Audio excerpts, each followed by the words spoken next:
Alrighty guys, how's it going today? So, yeah, trucks are here, doing their thing, and it's a little chilly out, it's only like 17 out, but that's with the wind. So, cold, and it's been a long day again. Finally got to go to North Dakota today to get some shopping done and whatnot, because we couldn't do it that one day because it was storming out. So we didn't want to be on the highways when it was that terrible out, so we decided to wait a couple of days or whatever. Make sure the roads were clear. There was like another truck's just pulling in. But anyways, I picked up that part for that antifreeze or the coolant sensor. I think it's the right one, but yeah, I think they've changed it a lot since the 1970s, obviously. Because it's not going to take my kind of plug, from what I can figure out. This is still in the package, by the way. So, it's made in Mexico. Well, I bet you 10 to 1 Mexican stuff's probably a little bit better than Chinese shit. So they just call it a sensor, whatever the frick it is. So yeah, I got a handy dandy scissor here. So like I said, it's not gonna. I don't think it's gonna take that square plug, because there's no square plug on here or nothing like that. So I'll probably end up cutting the old plug off and putting on, I'm guessing, a terminal ring. That's what it's going to need, from what I can kind of tell anyway, because nice and warm, because it's been in the house all day. Because this is the part, obviously, that would go inside your engine. And if you look here, it's just got a nut and a washer. And it doesn't look like this is supposed to come out or anything like that. So I'm taking it as you take the lovely nut off, take off your locking washer. Looks like it's got another washer on there.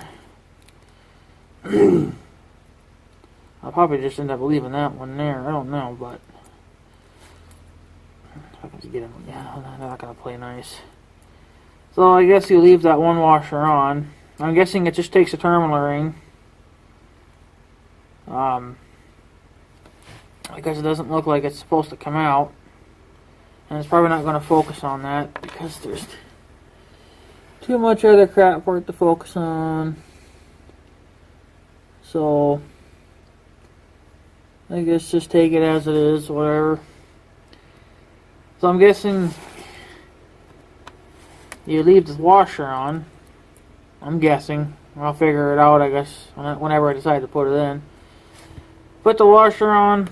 Get yourself a terminal ring that'll fit this. And then clamp that onto your wire. And then I guess your wire just goes into there.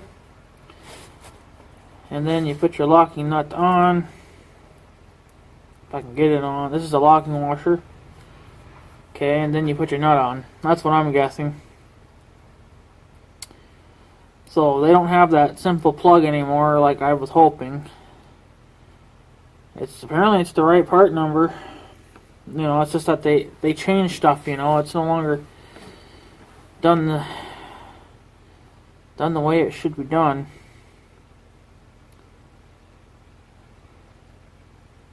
It's got 17/03 on there, so I don't know if that's when it was made. If you can see that there. That's some kind of a date stamped in it. So I guess that's it right there. That's our little sensor for the coolant. I still didn't get my gauge yet for the voltmeter. We'll see when the hell that shows up, but that's what I ordered. So I guess that's really just as simple as that. I guess just cut that plug off and put yourself a terminal ring on there, and then you just I guess it's just like bolting it on there. It's just like what you do to your battery. Your wires, when you run wires to your batteries, it's just a simple terminal ring connection. So I guess that's what they did with that, which I guess won't be too terribly bad if I have to do that, because I don't see no way of this coming out. So, but whatever, it's not a big deal if I gotta. I might see, the thing is too is with that wire that's on the tractor that was, for the original, that has that flat spaded plug design. Like I said, it was kind of melted a little bit from the engine heat, so it may not even be usable. So, this might be the only route I can go anyways. But looks like that's it. Looks like that's all I need. And the wiring will be probably the simplest thing I'll ever do. This is what's going to be the pain in the ass. But I don't think I'll be doing this probably till spring anyway, because it's not going to really get too much warmer out. It's supposed to be one day in the 30s, but I'm still probably not going to want to do anything. The only thing I probably will do is probably just go put that voltmeter in when it shows up. That should be showing up any day now. So, but that's it right there. Made in Mexico, like I said.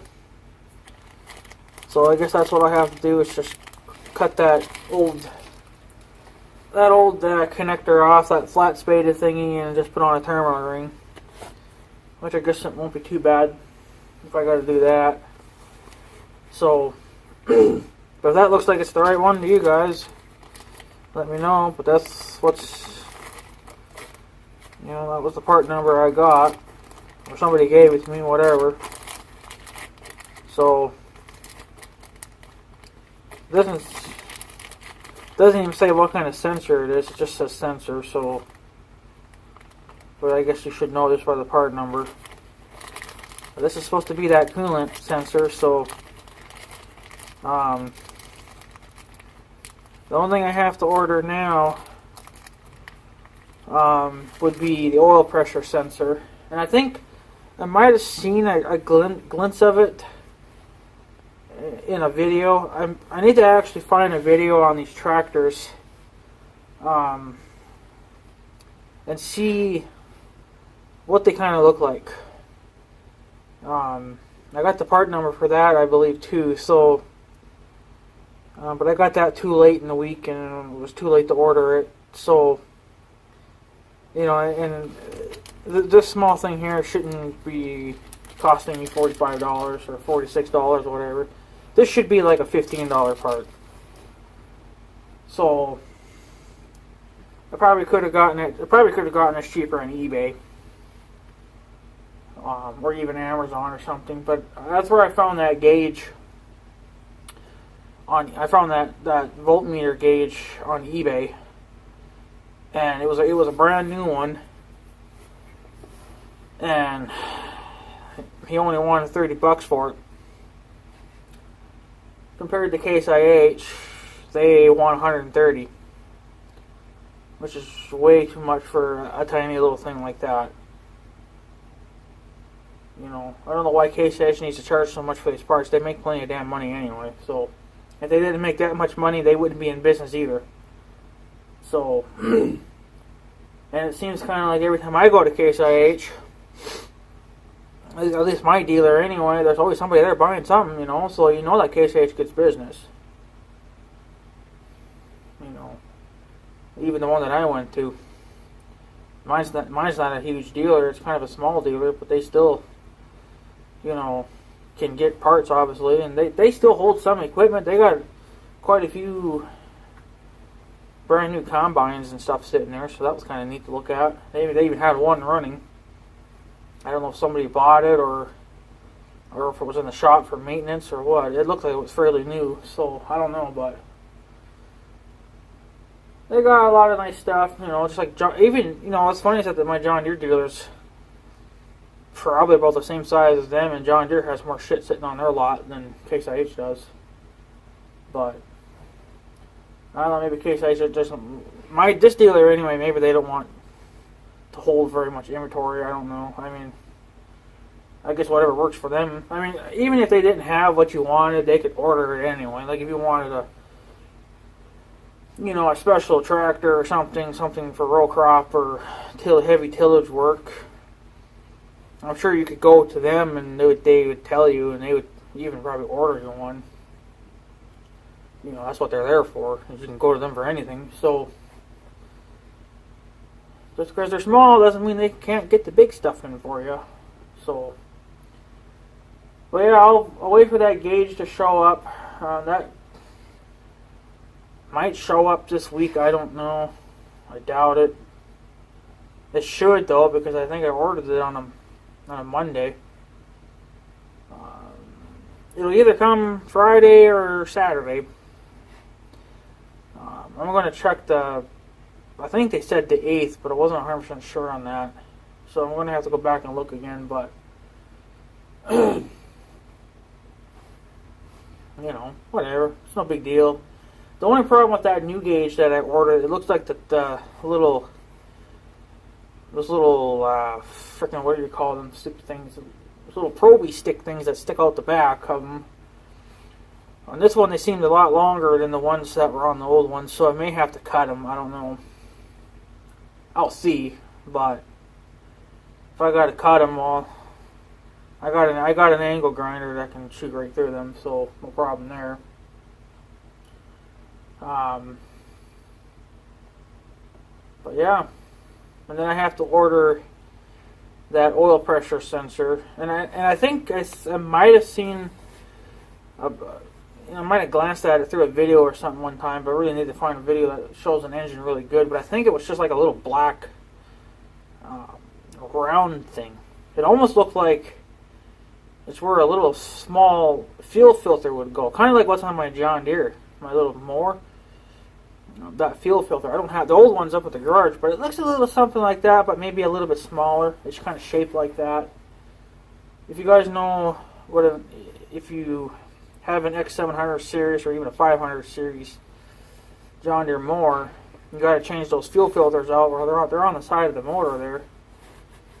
It looks a little bit something like that, just a little bit, but I think it obviously has a plug on it or something. But that could be updated as well. That actually might have a terminal ring on it instead of a plug. Because that's what I'm noticing, is that they're not doing anything like they should have, I mean, I would rather prefer just to use the plug that's on there, but if it's shot, the way I see it is no matter what, then I'm going to have to turn around and cut that old flat spaded connector off and put a new one on. I think I got some that will fit that. But I mean, it's no big deal. I guess if I got to do that, because no matter what, I probably have to do it anyway. Either cut the old flat spaded thing off and put a new one on, or in this case, I guess I got to put a terminal ring kind of like stuff on it. So no big deal. I ain't gonna cry about it as long as it works. That's all I care about, But it looks like I will have to pull the hood off in order just to get some good access to it. I just hope that when I take the old one out, the antifreeze don't start pouring out. I don't know if antifreeze sits in there even when the engine's off. I don't know. Somebody can tell me, but other than that, I don't know. If I guess it pours out, I'll just have to be real quick about it, get this one prepared, get the old one loosened up, and then take the other one up by hand and just quickly shove this one in so I don't lose so much antifreeze if that's what happens. I don't know. I've never changed anything like this before. So I haven't had to. So, but it looks like these might be an easy fix. It's just that they're going to be expensive fixes, because if this little guy here was $45 or $46, you can well imagine what that oil pressure sensor is going to cost. That could be about $100.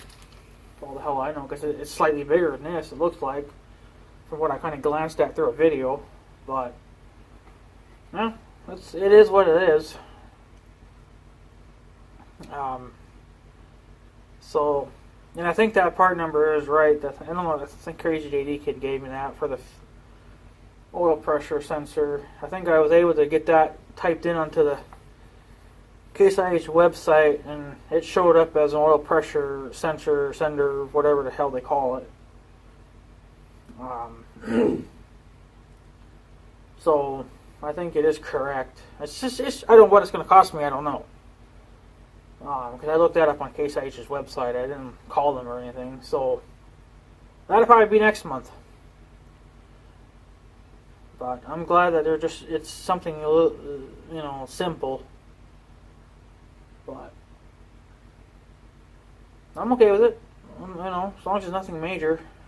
I think what's going to be probably the hardest thing, even though it'll probably be the easiest thing too.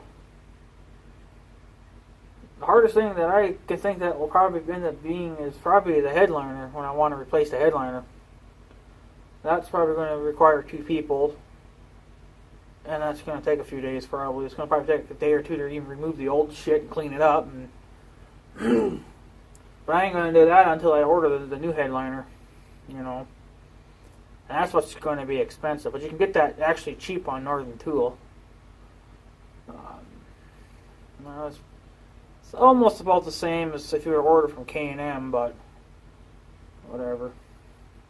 And then the most expensive thing too will be the step. The step that's like $300 or $400. So that's just for the 3-step, and that's not including an extra step, because I don't think I want the extra step anyway, because I still need some clearance. So if I should drive this thing through a ditch or something, then I won't rip the bottom step off. That's usually how those steps get bent, because you're going through ditches, you're running over logs and whatever. Who knows, right? So you're always bending those damn steps. Explains probably what happened. That's what happened to this one. They must have ran it through a ditch or something, or hit a stump or a log or something, right in half. So, but they re-welded it, but it's kind of half-assed welded. I mean, I could go take it off and weld it all back up and paint over it again. It'll hold, but I don't think I really want that step on there anyway, because it's pretty mashed up and time for a replacement. So. But that's what I got anyways today. I just got the sensor for the coolant. We'll probably install this come spring probably. As long as I get the parts here, I'll be happy about it. I'm just all that much closer to getting shit put together. I'm just waiting for the damn gauge to show up. But we'll see what happens.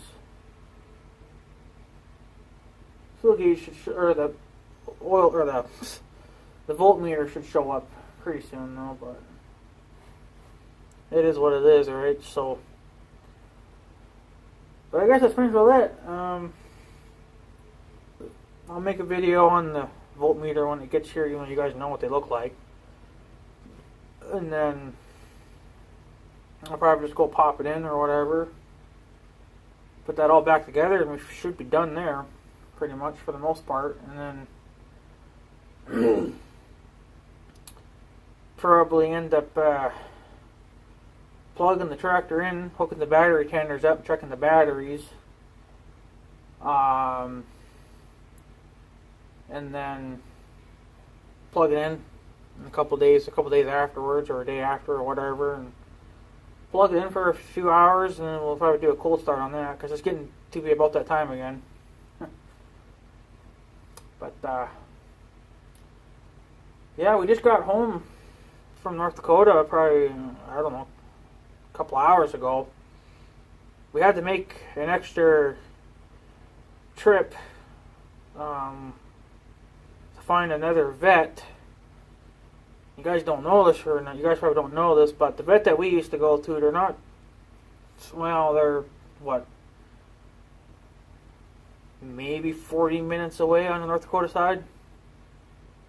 But that guy did cattle, and he did small animals too, like cats and dogs and everything like that. But he's that kind of guy that some vets will do it and some won't. This guy would come to your farm if you had a sick cow or whatever, if she was injured. He'd come there. We've had to call him I think once or twice before. I know of one because the mother wasn't giving birth to her calf, and he actually came to our farm. We put her in the barn, and he actually had to cut her open and get the calf out. Well, the calf was already dead, and since she had lost so much blood, she didn't last too much longer after that. So, but of course, he stuck us with a nice big bill. But with this guy, at least he was nice enough to let us charge. So, but unfortunately, he got killed. He was an old guy too. I think he was like 76 or something years old. But he got hit by a semi-truck. Who was at fault there? I don't know. They'll probably blame the old guy because you know how some old people do. I guess they just don't look. You know, somebody ran a red light, I guess, and plowed right into him. Either he ran the red light or a truck ran the red light, whatever. He wasn't wearing a seatbelt either, and he pretty much died right there on the spot. So unfortunately, they are shutting the doors. They're shutting down, I guess, either until they find somebody else to replace that. You know, put another veterinarian in there. But there's another one. Apparently it's a few miles south, but I swear it took like another hour or something to fucking get there. They're stupid. It's another small veterinarian place. They do the same thing. They do cats, dogs, everything in between, and they do cattle.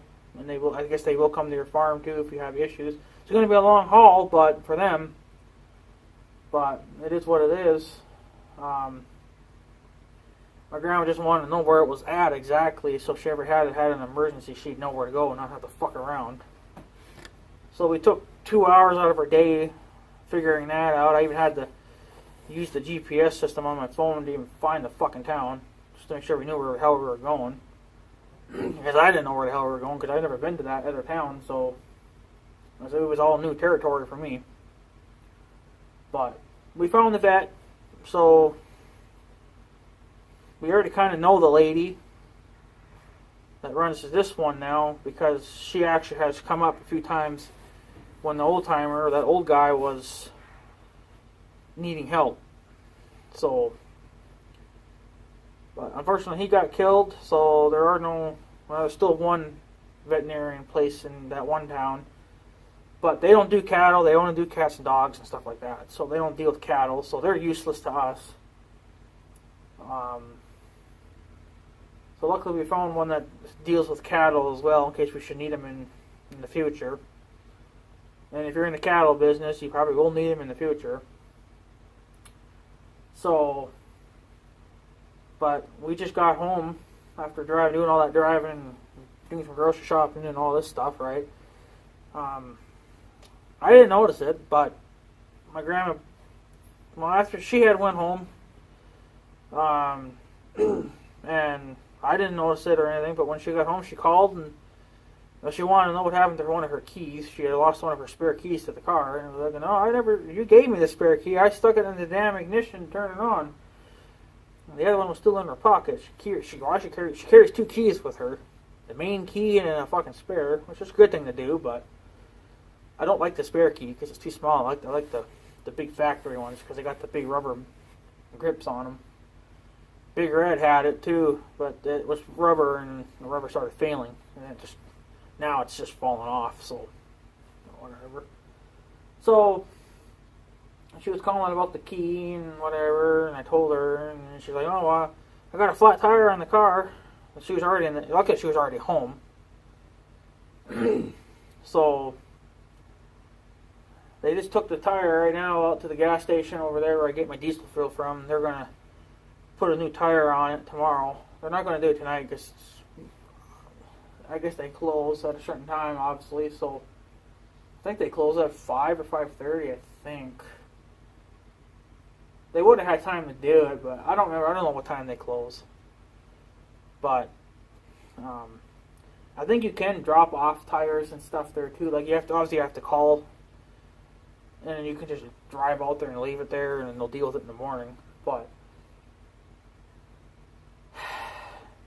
she needs new tires. Let's just say this: she needs new tires. And I know she's not going to get new ones until they blow out, but that one there, she might just end up replacing it because it's probably shot. But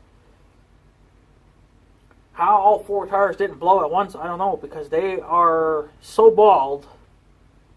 Because she don't want to buy new tires. I understand that they're expensive as shit, but you kind of need them there, you know. I mean, she can't stop very well. She can't get going very well on icy roads and shit like that. And now it feels like one of the tires, if the car sits too long, you feel kind of like a little bounce at first, especially when the car is cold and hasn't, you know, from her place to my place, obviously it hasn't had much time to warm up, so the tire hasn't warmed up and it hasn't round out yet. So it feels a little bumpy, you know, until the tire gets going. But I think that's a sign of a tire, you know, pretty much well done. I mean, there's no tread left at all. They're bald. They're as bald as a bald guy, you know. So if she was to get pulled over by a cop and the cop noticed that, I wouldn't be at least surprised if she gets a fine or a ticket for that, you know, because they're not safe to be in, you know. But I don't think she'll get all 4 replaced, probably just that one that was flat. It probably could have. We probably picked up a nail along the way too, for all the hell we know. We don't really know, but it is what it is. I just wish she would get new fucking tires and be done with it. You know, if she got brand new tires, they'd probably last her for probably for the rest of her life, as long as she don't run over fucking nails. Because those tires, I think, have been on that car ever since my grandma got it. When she bought it from my sister. I think they've been on there ever since, and she's owned that car for quite a few years now. So if she puts new tires on there, as long as she don't run over nails or anything like that, they should last her the rest of her life. Because she don't do a lot of driving. You know, she don't work anymore, so she's not driving 2-3 times a day, whatever. You know, she don't do any of that anymore. It's only like once or twice a month now, or if we have an emergency, you know, then we'll go. But other than that, she don't really drive it anymore. So those new tires should last her a long time, if she'd get some new ones. I'm not saying she will or not, but I think she oughta. So, but, well, you know, it is what it is. I'm just saying, you know, she just needs new tires. But, so that was an interesting day as well. So, but, yeah. So I guess that's pretty much all it. I just gotta wait for the gauge to show up now. And then I'll call Case IH again late this month and see if I can order that oil pressure sensor. Get a price check on that, and then order it and be done with it. So, you know, it is what it is. So, but at least they had it in stock. They didn't have to order this one. It was already in stock. They already had it. And they only had one left, I guess, and this was it. So I told them to put my name on it. And they didn't, but I think they did, but I think he ripped it off. I don't know, whatever. It don't fucking matter. As long as you save it for me, I'm alright with it. So, but anyway, guys, I guess that's pretty much well it. I plowed a little bit of snow yesterday, just a little bit because it was still blowing out, and it was drifting in some areas, so I plowed all that back out. It wasn't very much, only a couple inches, but it was getting hard. You know, it's cold out now. They're saying one day in the 30s, and then after that it's supposed to go back downhill again. So I think winter is definitely going to be staying now, boys. It kind of sucks too. I was hoping it would not come. I was hoping spring would come. You know. So. Oh well. So anyways, guys, I guess that's pretty much it. I'm going to take off and go do what I got to do. I got to go edit this stupid video and try to warm up. So. Alright, guys, I'm taking off. So I guess have a good day and stuff. So yeah, thanks for watching, guys. Take her easy.